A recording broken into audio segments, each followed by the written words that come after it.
Je suis designer et réalisatrice. Je me suis spécialisée dans la création immersive. Je suis aussi par ailleurs cofondatrice du studio Eclipse Creative Studio et je suis membre de Elixir, qui est l'union des indépendants de la création numérique. Donc moi j'interviens avec une approche assez transversale puisque j'interviens vraiment sur le scénario, les mécaniques d'interaction et aussi les éléments de réalisation de par ma casquette de designer.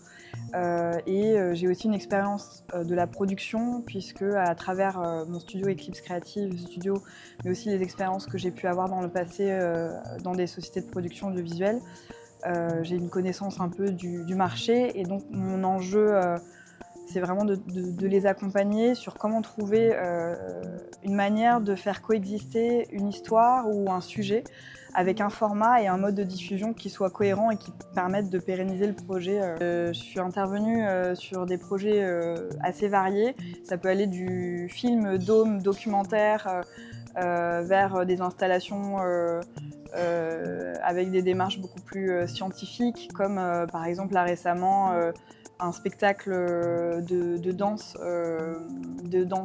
dans lequel ils voulaient intégrer des interactions au niveau du son. Et puis aussi des plateformes, des plateformes numériques qui s'apparentent à des sites internet avec une vocation de créer des réseaux, soit au niveau littéraire, soit au niveau des artistes, par exemple de la bande dessinée en Argentine. Du coup, ce sont des projets qui sont à des étapes de développement très différents. Il y en a qui sont vraiment au tout début de la conception.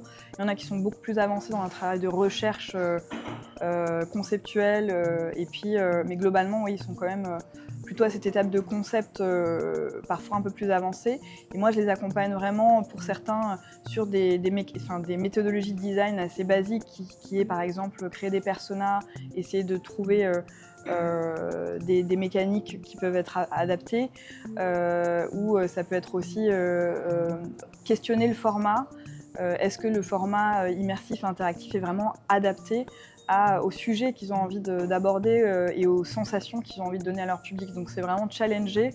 Il devait y avoir un élément commun à tous les projets, c'est vraiment ça.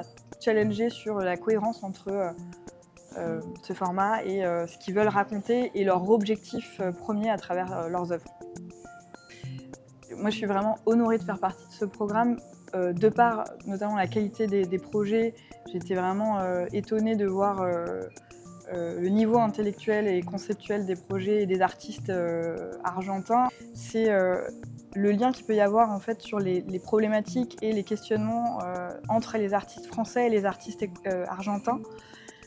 Et la manière dont il y a un vrai lien en fait entre ces deux pays et dont un pays peut enrichir l'autre. Et ce que je vois, c'est que d'un point de vue intellectuel, les projets sont quand même très poussés et parfois sont assez challengeants pour nous à ce niveau-là.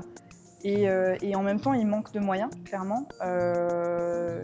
Et il manque de moyens à la fois au niveau financier, mais aussi au niveau du matériel. Certains ont des difficultés à trouver des caméras dans le pays, à trouver des choses très concrètes. Donc je pense que dans les coproductions internationales qu'ils peuvent faire entre la France et l'Argentine, on a vraiment une place à prendre, en tout cas au niveau de la France, mais aussi pour pérenniser une relation qui pour moi existe déjà. Si au niveau déjà de la question de l'écologie, les questions aussi politiques, en fait, des engagements politiques, les questions autour du féminisme.